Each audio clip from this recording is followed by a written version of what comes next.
लड़कियां इस द्वेष की भावना में इतनी ज्यादा मशगूल हो जाती हैं, इतनी ज्यादा तल्ख हो जाती हैं कि वो परिभाषा भूल जाती हैं। उनका मकसद ये रहता है सामने वाली पार्टी को परेशान करना। और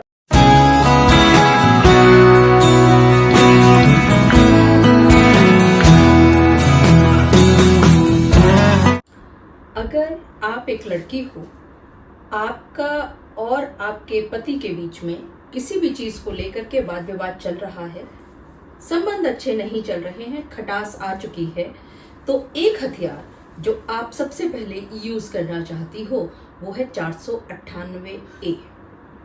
और इस हथियार का प्रयोग करते समय अक्सर लड़कियां ये भूल जाया करती हैं कि असल में 498A की परिभाषा क्या है, कौन कौन से सदस्य इस परिभाषा के अंतर्गत आते हैं। लड़कियां इस द्वेष की भावना में इतनी ज्यादा मशगूल हो जाती हैं, इतनी ज्यादा तल्ख हो जाती हैं कि वो परिभाषा भूल जाती हैं। उनका मकसद ये रहता है सामने वाली पार्टी को परेशान करना। और इस कड़ी में वो किसी भी व्यक्ति को, चाहे वो परिवार का सदस्य हो या ना हो, वो उस परिभाषा के अंतर्गत आता हो या ना आता हो, उसको एक अपराधी के रूप में इंक्लूड करना चाहती है, बल्कि इंक्लूड कर भी देती है। लेकिन आप ये बात मान के चलिएगा कि अगर आप इस तरह की हरकत कर रही हैं तो एक बार तो आप खुश हो सकती हैं, क्योंकि 498A का केस यानी कि FIR दर्ज हो जाएगी उन पर। लेकिन बहुत आराम से वो क्वैशिंग में भी जा सकते हैं और क्वैशिंग हो भी सकती है। और इसी तरह से अगर आप लड़का हैं और मेरे वीडियो को देख रहे हैं तो आप देखें कि अगर आपकी पत्नी ने इन गलतियों को किया है तो आप आराम से बच सकते हैं। और अगर आप लड़की हैं और मेरे वीडियो को देख रही हैं तो आपने इन गलतियों को करने से अपने आप को बचाना है। आज के इस वीडियो में कर्नाटक हाई कोर्ट में पहुंचे इसी तरह के एक केस के बारे में हम आज चर्चा करेंगे। मैं एडवोकेट मोहिनी मोना आप सभी का पुनः स्वागत करती हूं और आप सभी देख रहे हैं आप सभी का पसंदीदा चैनल मोहिनी मोना एडवोकेट। अगर आप मेरे इस चैनल के लिए नए हैं या आपने मेरे इस चैनल को अभी तक सब्सक्राइब नहीं किया है तो इसको जल्दी से जल्दी सब्सक्राइब कर दीजिएगा, ताकि आपको इसी तरह के लीगल इंफॉर्मेटिव वीडियोस की नोटिफिकेशन सबसे पहले मिल सके। कर्नाटक हाई कोर्ट पति की प्रेमिका को धारा 498A के तहत रिश्तेदार या परिवार का सदस्य नहीं माना जा सकता। Husband's paramour cannot be considered a relative or family member under section 498A IPC Karnataka high court says. और ये ऑर्डर आया है, ये जजमेंट प्यारा सा पारित किया गया है 12 जून 2024 को। सबसे पहले देख लेते हैं कि इसका टाइटल क्या है। Nandini Nalappan and another versus state of Karnataka and another.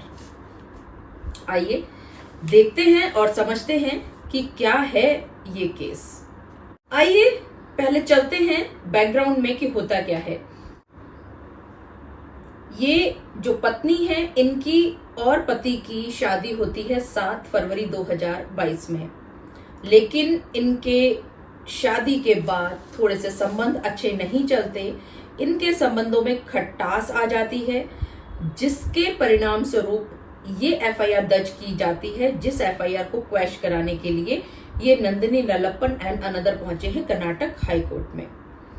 इस FIR में IPC की सेक्शंस लगाए हैं 498A, 323, 324, 307, 420, 504, 506 and 34 of Indian penal code. और साथ ही दहेज निषेध अधिनियम की धारा 3 और 4 को भी इसमें सम्मिलित किया गया है।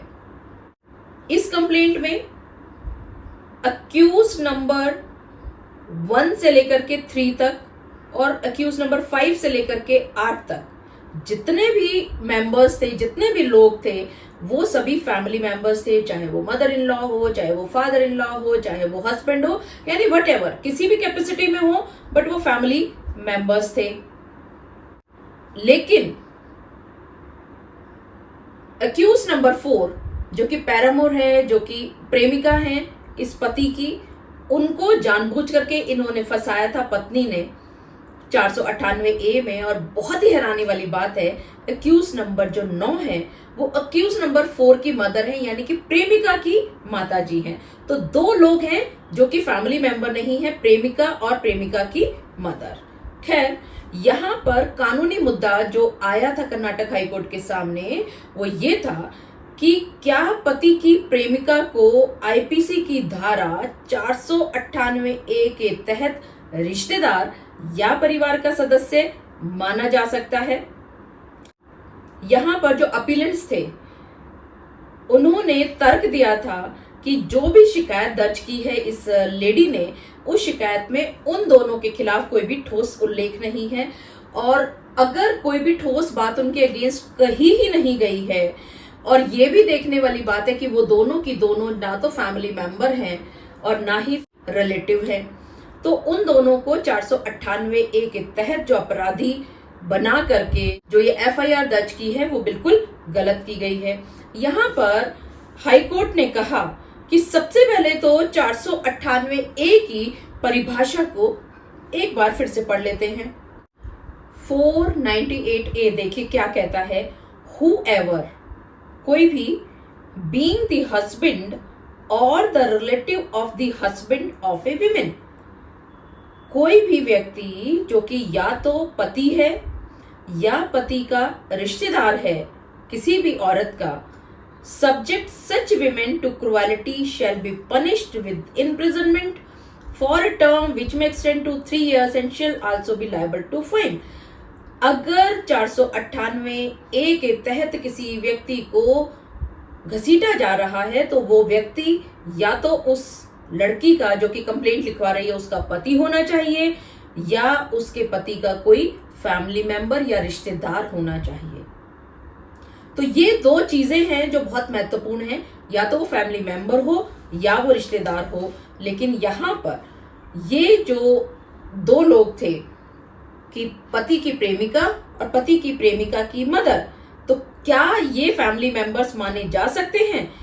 यहाँ पर जस्टिस कर्नाटक हाई कोर्ट ने दोनों पक्षों को बहुत अच्छी तरह से देखा, सुना और ये कहा कि ये जो दोनों के दोनों लोग हैं इनके अगेंस्ट ना तो पूरी एफआईआर में कोई भी बात ठोस कही गई है, और दूसरी बात ये परिभाषा के अंतर्गत ही नहीं आते।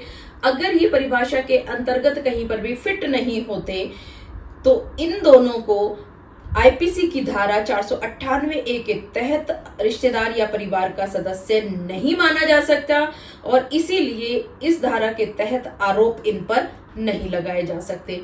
साथ ही साथ यहाँ पर कर्नाटक हाईकोर्ट ने बहुत महत्वपूर्ण टिप्पणियां भी की। उन्होंने कहा सबसे पहले प्रेमिका की भूमिका पर, ये स्थापित कानूनी सिद्धांत है कि आरोपी की प्रेमिका को आरोपी आईपीसी की धारा 498A के तहत कार्रवाई में किसी भी तरह से घसीटा नहीं जा सकता, क्योंकि ये आरोपी रिश्तेदार या परिवार का सदस्य किसी भी तरह से नहीं बनती। दूसरा, सबूतों की कमी पर भी एक टिप्पणी की गई कि शिकायत में प्रथम याचिकाकर्ता के खिलाफ आरोपों का कोई ठोस आधार नहीं है। ये जो कंप्लेनेंट है इन्होंने इन आरोपियों के खिलाफ ढीले रूप से कोई भी आरोप लगाए हैं, और दूसरी जो याचिका करता है यानी कि जो इस प्रेमिका की मदर है उसके विरुद्ध तो पूरी एफआईआर में कहीं पर भी कुछ लिखा ही नहीं गया था।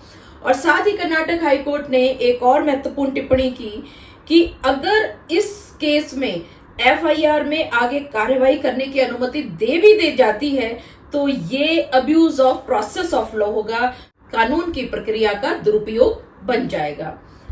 और ये सब बातें कहते कहते अंत में कर्नाटक हाई कोर्ट ने एफआईआर नंबर 1632022 में ये दोनों की दोनों जो याचिका करता है, ये दोनों के दोनों जो अपीलेंट्स हैं, इन दोनों को खिलाफ जितनी भी कार्यवाही चल रही थी पूरी कार्यवाही को रद्द कर दिया, और ये बात बिल्कुल क्लियर कर दी कि ना तो प्रेमिका ना प्रेमिका की माताजी हैं, वो ना तो कोई रिश्तेदार हैं ना परिवार का सदस्य है, और क्योंकि ना तो ये परिवार के सदस्य हैं ना ये रिश्तेदार हैं, तो 498A के दायरे के अंतर्गत परिभाषित श्रेणी में नहीं आती हैं और इन व्यक्तियों को गलत तरीके से आरोपित किसी भी तरह से नहीं किया जा सकता। और ये सब कहते कहते इस एफआईआर को, सारी प्रोसीडिंग्स को इन दोनों के अगेंस्ट क्वैश कर दिया। तो देखा आपने, आप सभी को ये बात अच्छी तरह से याद रखनी चाहिए कि आप बदले की भावना में, आप प्रतिशोध की भावना में, आप गुस्से की धधक में उल्टे सीधे काम ना करें, क्योंकि आपकी की गई गलती आपके असली केस को कमजोर बना देगी। इसी के साथ साथ वो लड़कियां जिनके साथ वास्तव में आज भी गलत हो रहा है, जो आज भी प्रताड़ित हो रही हैं, उनका केस कहीं साइड में चला जाता है। क्योंकि आप सभी ने सुना है ना कि गेहूं के साथ धुन भी पिस जाया करती है। तो झूठा केस आने से सभी केस झूठे एक बार को नजर आते हैं और ज्यादा परेशानी हो जाती है उन बेचारी सताई हुई लड़कियों को। उनको कोई भी न्याय नहीं मिल पाता और वो परेशान हो जाती हैं। और इस चीज का फायदा कौन उठाते हैं? उनके वो पति जो उनके साथ गलत कर रहे होते हैं। तो आप प्लीज ऐसा ना करें। अगर आपके साथ वाकई में गलत हुआ है तो ना छोड़ें परिवार को, ना छोड़े पति को, ना छोड़े उसके रिश्तेदारों को, ना छोड़े उसके परिवार के सदस्यों को। लेकिन बिना बात में इधर उधर के लोगों को, रिश्तेदारों को, दोस्तों को, पड़ोसियों को, जानने वालों को ना घसीटे, वरना इसका खामियाजा आपको ही भुगतना पड़ जाएगा। मुझे पूरा विश्वास है कि आप सभी को मेरा आज का वीडियो भी बहुत अच्छा लगा होगा। अगर आपको मेरा आज का वीडियो भी अच्छा लगा तो इसको लाइक, शेयर और कमेंट करना ना भूलिएगा। और हाँ, अगर आप मेरे इस चैनल के लिए नए हैं तो इसको जल्दी से जल्दी सब्सक्राइब कर दीजिएगा, ताकि आपको इसी तरह के लीगल इन्फॉर्मेटिव वीडियोस की नोटिफिकेशन सबसे पहले मिल सके। अपना और अपने परिवार का बहुत अच्छी तरह से ध्यान रखिएगा। Thank you, take care, bye bye.